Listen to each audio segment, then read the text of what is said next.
May buntag, Kabisaya ug Mindanao, labi na sa itong mga suking tigpaminaw. Dinhi sa naginusarang sibianan sa mga mamumuo.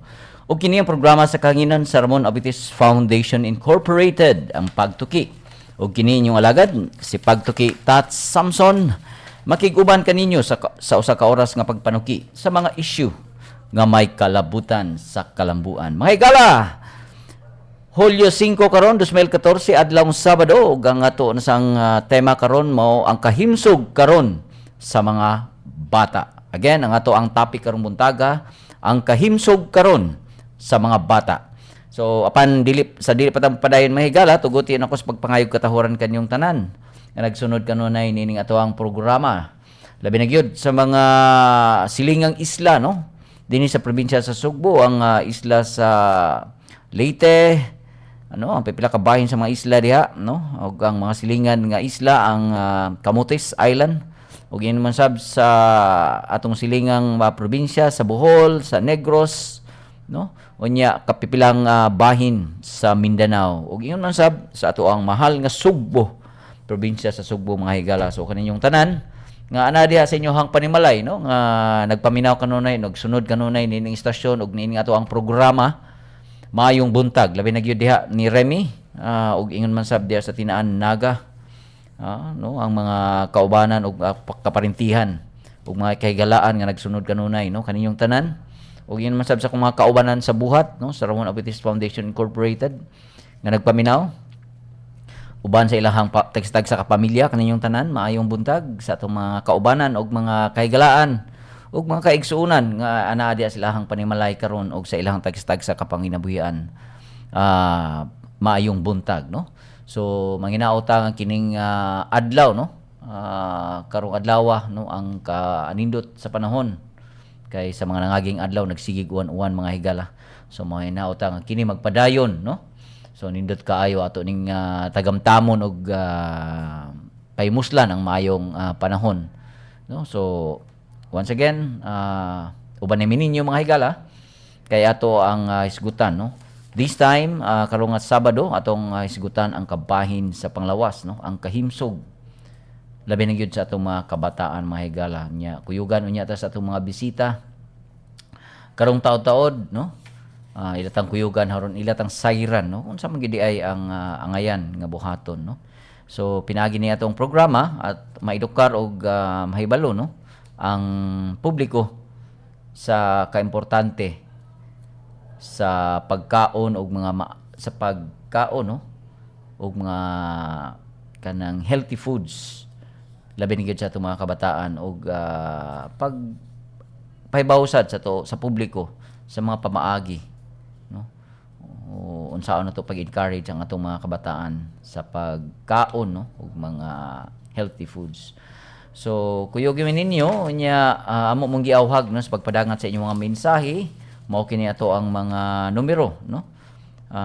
Tawag lang sa 256-1679 o baka sa 255-5754. Again, ang ato ang pagtuki hotline, ang mga numero 256-1679 o baka sa 255-5754 o baka ipadala inyong mensahe pinagi sa ato ang pagtuki mobile. Ang numero 0933-521-2934. So alang sa inyong mga sugyot, alang sa inyong mga komento, pwede na inyong ipadangat, no, sa mga numero nga hisgutan unya atong basahon kini panahon sa ato ang programa mga higala. So kini ring ato ang tanang episodes, no, sa pagtuki available na online, no. Simply log on lang sa www.rafi.org.ph og inyong mabati ang podcast. So amo mong giawhag again sa pag uban, no, kanamo dinhi sa ato ang programa aron atong sayran, no, ang mga importante og mga maanindot nga mga kasayuran, no, sa lain-laing topic mahigala. So this time ang kabahin sa panglawas sa mga kabataan labi na gyud, no, nga nagsugod ang eskwela, nagsugod ng klase atong mga kabataan, no, ang atong ipabaon, no, sa panimalay lang usay atong mga ginikanan, no, atong mga labi na gyud sa atong inahan pag-prepare, no, sa pagkaon, no, buntag sayo gyud sa baon sa atong mga kabataan. So mo gid na ilaha dayong una dayong pagabuhaton, no? So atong gisaludo ang ato ang mga labi na gyud ang mga inahan nga sayo pang kadlawon, sayo buntag in taon magpreparar na og mga pagkaon alang sa ilang mga kabataan o sa tibok pamilya, no?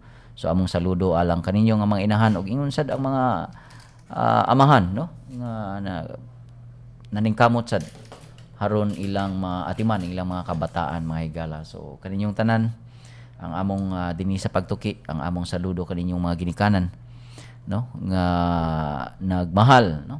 Sa inyong pamilya. Labi na gyud sa atong mga chikiting. So kaninyong tanan good morning usab. Unya manghinaot ang pinaagi ni ato ang tulumanon atong masayran, no? Ang mga importanteng pagabuhaton. Labi na gyud nining bulan sa Hulyo atong gisaulog ang Nutrition Month, no? So when it comes to health, Filipino children are facing two extreme issues kanang gitawag natog malnutrition and obesity. According to an article from newsinfo.inquirer.net, malnutrition among children below the age of 5 has changed very little over the past 10 years. Malnutrition is caused by interrelated factors, no? Health, physical, social, and economic, among others. Food supply and how it is distributed and consumed are different things. As stated in the unsystem.org, nutritional status is usually associated with food intake, which is dependent on income. Thus, there is interdependence between poverty and nutrition. No? Tinuod yun yung mga higala. With the booming industry of fast food chains and manufactured food, the issue of obesity among children is now recognized as a global health crisis. Dinhi sa Pilipinas, obesity is also considered a silent plague, particularly in middle-class families. Children who fail to get sufficient nutrition will have long-term effects that are not limited to physical manifestations. So nining sa pagsaulog nato, no, sa tibok nasod sa Nutrition Month karong buwana, ang pangutana, how healthy are the food that children eat today? How can parents improve the nutritional intake of their children? Ug sa katapusan, what are the government and private institutions doing to assure that children get the sufficient nutrition that they need? So mo ni ang ato ang sayran gikan sa atong mga bisita mga higala ug naa sa linya karon si Ma'am Nori Jane De Los Santos, no? Ang kasamtang Nutrition Officer 1, National Nutrition Council Region 7. Ma'am Noreen, maayong buntag kanimo. Yes, maayong buntag ta. So maayong buntag sa tanang nagpaminaw karon sa pagtuki. Hinaot nga na ami matabang karong adlaw ninyo sa inyong mga questions and queries. Dako gyud kayo Ma'am Nori Jane, no? Kay labi na gyud sa atong mga kabataan. Ma'am, una siguro na kong pangutana, how healthy are the food that children eat today? Labi na gyud, no, nga daghan na kayong mga fast food chains, mga instant, no? So, ma'am, kumusta? Unsa man ang kini? How healthy? Okay. Unsa ka healthy ang atong mga pagkaon karon, no? Yes, sa ma'am. mga bata karon. So, Yes. quite frankly, Tats, dili kaayo jud. Let's face it, dili jud siya kaayo ngano kay as you've said lang ganina nga kanang mas exposed ang atong mga bata karon sa nagkalain-laing mga pagkaon nga gibaligya sa gawas. And one more thing is dili ta sure man good kung unsa ka safe ang mga pagkaon nga gitinda sa gawas, if unsay paagi sa pagluto, unsa kalimpyo ang paagi sa pagluto nila, or the preparation itself and the contamination nga posibleng mahitabo. Yes. Then one more thing is ang atong mga bata is possibly dili ta halimbawa atong mga kids nga naa sa gawas, nga naa sa, let's say for example nag-eskwela, naa sila mga tagsa-tagsa katunghuan karon, dili ta sure sa mga unsa nga klase nga pagkaon ang ilang gikaon. Naay daghang klase nga pagkaon nga gitinda sa gawas, halimbawa kanila ging atong mga junk foods. Tinuod ginawa. Sana sa rason. So dili ta ka sure. So kung mo measure ta kung unsa ka healthy ang atong ang pagkaon nga nga gikonsuma karon sa atong mga bata dili jud kaayo, Sir Tats. Okay. Ma'am, my next question is, ang malnutrition ba o obesity still a prevalent problem in our country? In fact, oo. Usa sa problema sa atong nasod karon. Unsay mga rason ani kani bitong dili katong una na akong nahisgutan Yep. katong dili ta sure sa pagkaon nga gikaon sa atong mga chikiting lagi sa Yes, gawas. yes. Kaduha pod kaning dili proper nga breastfeeding and complementary feeding nga gihatag sa atong mga bata kay diba especially mas nindot man good kung butang taog bata pa lang gani gisugdan na nato ang proper nutrition para Yeah. sa atong mga supling. Correct. So if let's say for example dili proper ang breastfeeding nga gihatag na magoy uban nga magmix or hunungan dayon or naagi mga parents or mga mama out there nga dili jud sila mag-breastfeeding for the reason nga wala kuno sila gatas. Oo. Nya kanang uban ma'am na manarbaho pod. Actually dili man gud siya supposedly to be the reason nga nung Correct. dili nila ma-breastfeed ang ilang mga bata. Yeah. So as kuan nga mingon sila nga kanang namagay mangutana kung until what time or until what age pwede natong i-breastfeed ang atong mga babies. So ang nindot nga tubag ana Sir Tats no kay until sources last. Kay importante jud lagi niya nga atong breastfeeding nga pwede sa nato siyang kuanan og complementary feeding pero naamang gyud ubang mama good nga ang klase sa pagkaon nga ipakaon sa mga bata kay basta lang makakaon. Yeah, correct ma'am. Naadyo di man gud nato na Pero siya ma'am, malikay ang pangutana ni karon, unsa man gyoy naa sa breastfeeding anong importante gyud kayo, unsa man gyoy kanang nutritional content sa gatas bitaw nga gikan sa inahan? Okay. Ang kaning atong breastfeeding sir is Sir Tat is naani siya kanang let's say complete vitamins na nga or complete nutrients na importante or needed sa atong mga bata as they grow up. Okay. So kani bitang pinakauna nato nga let's say pinakauna nga for a while. Kani bitang kanang unsay nga aning pinakaunang dugo nga mugawas sa atong parents or sa tutoy sa suso sa atong inahan. Di ba na siya colostrum ma'am? Kung sa kuan ba, no? Kanang atong kadawag og colostrum sir, Yes. kana nindot kay siya nga reason or nindot kay siya nga nutrino nga makatabang. Kay basig wala kayo sad mahibaw isa tong mga inahan o dili wa kay sila ma-educate, di sila aware nga kanang nutritious gyud ay kayo ni importante kayo sa labi na gyud sa mga nagtubo no, mga bata. Sakto kana Sir Tat. So one more thing pud aning sa breastfeeding no is mo kuan mo gud siya mo generate sad siya og bonding with the parents and the kid. Correct. Oo. So kana siya may usa sad nga atong tan-awonon sa importansya sa breastfeeding. Ma'am, ang malnutrition o obesity, unsa man ni siya nga makaapektar sa performance sa mga bata labi na gyud dinha sa tunghaan no ug sa komunidad? So ako dyan answer that's no kaning atong obesity kay Yes, or ma'am, kaning go ahead. ma-overweight ang atong mga bata kay narabay ubang parents out there nga kanang let's say wala ra nila mas kanira bang obesity kasi ma-consider nato siya as malnourishment sa mga bata. So in case man let's start sa malnutrition mas hinay sila sa school. Oo, mas weak sila, mas dili sila lively. Kay ang let's say for example ang usa ka bata Sir Tats nga muskwela nga kuwang siya or let's say wala gani siya namahaw. Ang hunahuna man the tendency is ang hunahuna sa bata inig naa siya sa area or naa siya sa dito sa ilang school. Okay. Dili na siya ang iyang hunahuna mo is wala na focus sa iyang studies or sa iyang pakighimamat sa laing tao. Ang iyang focus is iya nang kagutom. Okay. So ang other ano sa aning malnutrition nato or kaning kuan nato sa mga kids is mas prone sila. Mas prone sila sa nagalain-laing sakit. Halimbawa na imo kalap nga sipon or dilana sa tunghaan. Mas dali silang maapektahan, ma'am. mas dali silang maapektahan. Ang mahitabo, maka-absent sila. Yeah, Tapos correct. ang tendency pa ana is dili pas ang ila pang sakit is kay lagi weak ang ilang immune system. mas dugay silang maayo, Mm. so mas dako ang ilang absence sa school. Mo na siya Kanya bang ma-resulta. kinirbang usay mga ginikanan na to, ganahan kay magtan-aw kining mga batang tambok niya. Cute, cute, cute niya.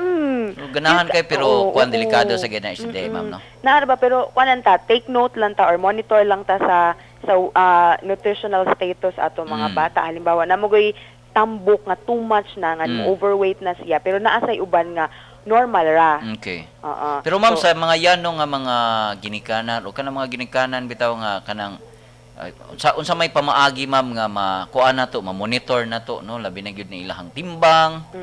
Unsa may pamaagi simple nga okay. pamaagi.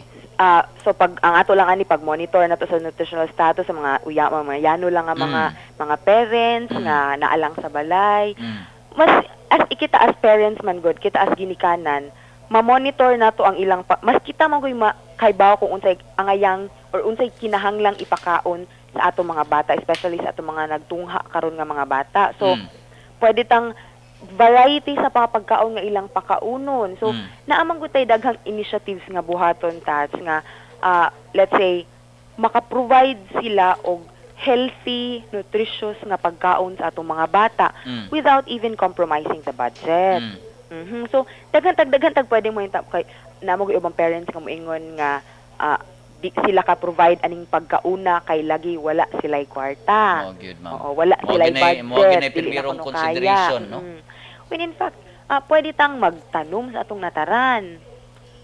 Oo, pwede tang magtanom sa atong tagsa-tagsa kanataran og kanang mga gulay or not fruits but the vegetables nga mas dali ra bitaw siyang motubo. Halimbawa Murag tinuod jud ka diha ma'am kay ang ako lang wife ma'am no, gamay ram gyud among lugar pero naay gamayng mga yuta nya iya nang gitamnan og kamunggay og agbati so motubo man gyud siya gamay ra gyud kay among lugar pero na kuan gyud namo nagamit gyud no ang mga utanon ba.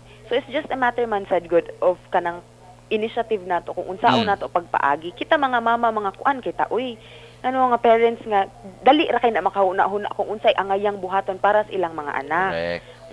Basta mga anak na ma'am maugay mauna wa nang amahan. Oo. Oo. So halimbawa sir mingon sila iraso na sa nilang wala sila'y lugar sa ilaha. Correct. Oy dili gyapon na lusot. Pwede tang mangita og mga lata nga wala nagamit. Kana to mga lata or kani mga nature springs na to nga or kani to mga mineral Pwede water. siya magamit. Oo, ato ng putlon, ato ng tamnan diha. Yeah. Pwede kaayo na, pwede na to it's either ibitay or ibutang sa kilid. Yes. Pwede Ma'am, yun na natong katamnan. karon unsa may niining pag-celebrate nato sa Nutrition Month? Unsa may mga initiatives karon sa inyong ahensya aron masulbad ni unya? Unsa may mga kalihukan karon? Nindot na siya nga pangutana tats no. Karon kay nagsaulog man ta sa lagi July na nagsaulog ta sa atong Nutrition Month. Ika 40th na nato ning Nutrition 40th Month celebration. Okay. Yes. Oo. So ang atong focus karon sa atong Nutrition Month is on nutrition in emergencies. Nutrition in In emergencies. emergencies kay nganong makaingtag nutrition in emergencies tungod ni siya sa atong kanang itong nangabot or lagi kay na kasinati tag nagkalain-lain kuan karon. Correct. Mga trahedya, mga Mao na siya ang atong theme karon is kalamidad, paghandaan, gutom at malnutrisyon agapan. Okay. So mo So na ang ron.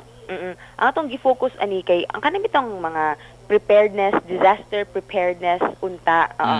Mo na atong focus atong kan pero mo na adjust man gud gihapon siya sa atong problems on malnutrition, especially mag-focus ta atong mga let's say mga municipalities or the top 15 municipalities nga naigo Napiktahan.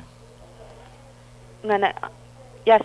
Yes, ma'am, dito sa northern part no sa Cebu, labi na Yes, gyud, sa no? northern part sa Cebu katong mga top 15 municipalities nga naigo sa atong Yolanda kay ang tendency man good mo decrease or mo decrease ang weight. So naay mo tay mahitabong acute malnutrition.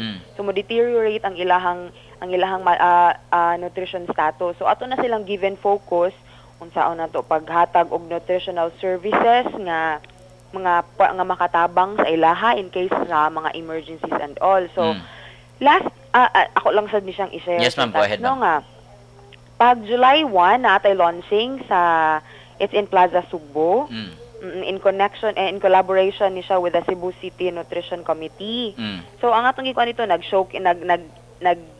we started the launching with an NIE walk, or the Nutrition in Emergencies walk. Okay. Tapos we had a holy mass afterwards, the exhibit wherein nag-showcase ta og nagkalain-laing mga, first is natay mga nutrition assessment ng mga tools kung unsa nato pag-measure sa nutrition status sa mga bata, ano ba kaniya atong high taking, weight taking nato, o kaniya atong MUAC, or the mid-upper arm circumference, nga mo identify kung moderately acute malnourished ba ang bata or severely acute malnourished ba ang bata. So naasa tay manggipang showcase sa dito, kaning naasa tay cooking contest diin gi showcase dito kung unsaon ang paagi sa pagluto aning mga pagkaon nga dali mo'y pinakauna nato nga mabira during emergencies, which is ang atong sardinas.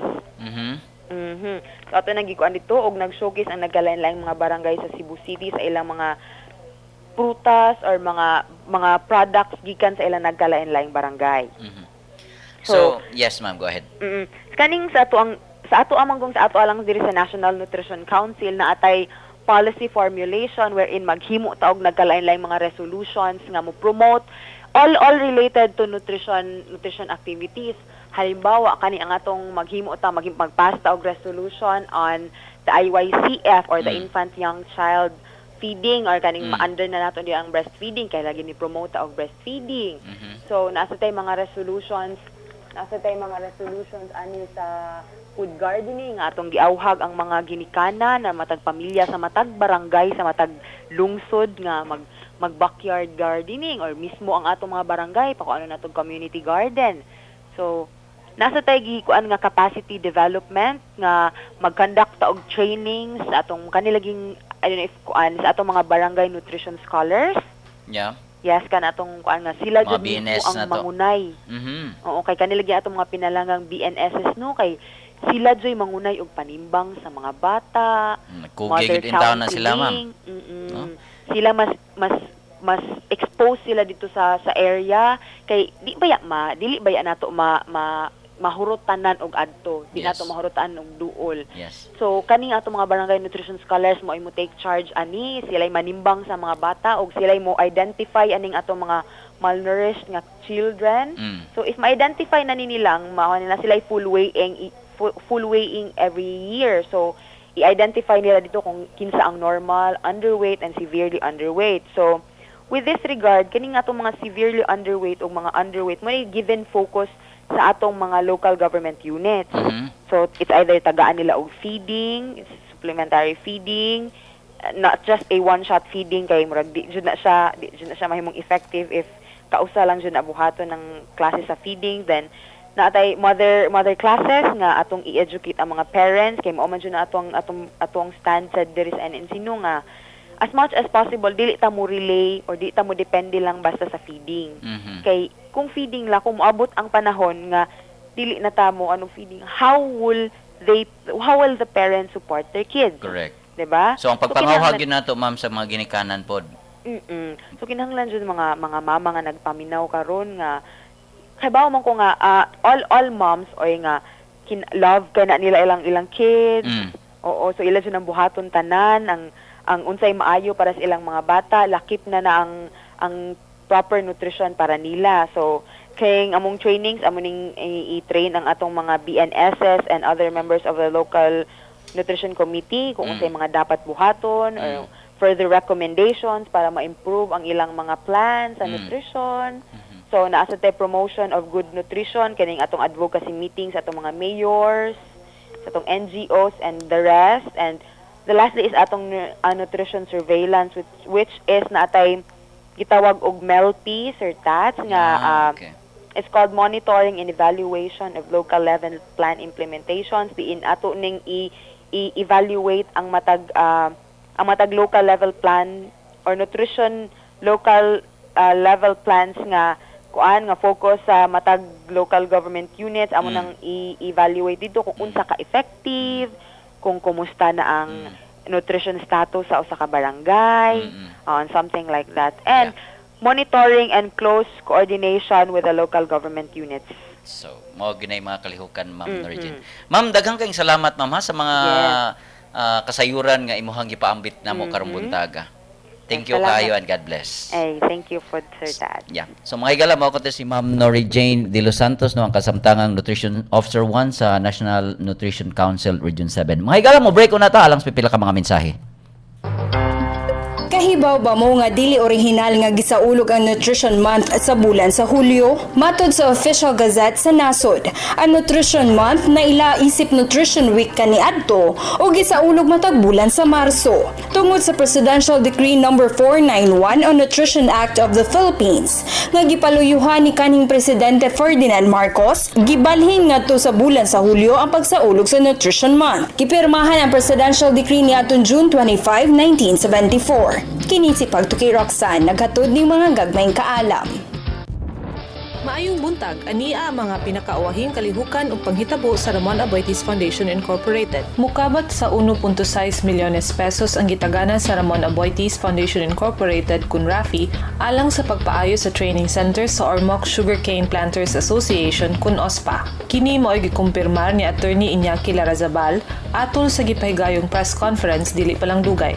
Gibana-bana nga 2.6 milyones pesos ang naangkon nga kadaot sa training center human gikuso-kuso kini sa Super Typhoon Yolanda. Usa sa mga pioneer sa OSPA ang pamilyang Aboitiz, hinungdan nga mao kini ang giduol ni Larazabal alang sa pagpaayo sa nisgotang training center diin daghan na ang natabangan nga mga kabatan-unan. Sa laing balita, subay sa gipahigayong Run to Plant nga programa sa Rafi nga gipatuman sa lain-laing dapit sa nasod, 6,000 ka mga seedlings ang natanom sa bukirang dapit sa lungsod sa Argao. Gipanguluhan sa mayor sa lungsod nga si Edsel Galeos, gipahigayon ang Run to Plant sa Argao sa Mount Binalabag nga anaa sa barangay Hampang. Lakip sa seedlings nga natanom mao ang native seedlings sama sa tugas ug aguho. Gibanabanang di mo minus sa 2,000 ang nisalmot sa kalihukan nga naglangkop sa mga estudyante sa college ug high school, administrators, mga negosyante, hospital workers, market vendors, PNP members lakip man ang mga municipal workers. Gidahig usab sa Department of Environment and Natural Resources 7 ang maong kalihukan pinaagi sa Public Information Officer niini nga si Eddie Liamedo. Matod ni Liamedo, ang kalihukan nga sama sa Run to Plant mas makaaghat sa reforestation nga programa sa nasod. Kahinumduman nga nagpahigayon usab og Run to Care for the Plant ang Rafi ngadto sa lungsod sa Liloan. Lakip sa laing nagpahigayon sa kalihukan mao ang Davao del Sur, North Cotabato, Albay, Iligan ug Compostela Valley. Ug mao kini ang mga nahitabo karong semanaha sa Ramon Aboitiz Foundation Incorporated. Kini sa Pagtuki GG, mayong buntag. Kung panginahanglan kabahin sa civil works o general engineering ang hisgutan, Tuanson Construction ang angayan timan-an. Tawagi sila sa 491-8243 o bisitaha ang buhatan sa 162B Labuca Street, Kansuhong, Syudad sa Talisay. Tuanson Construction, bridging your dream to reality.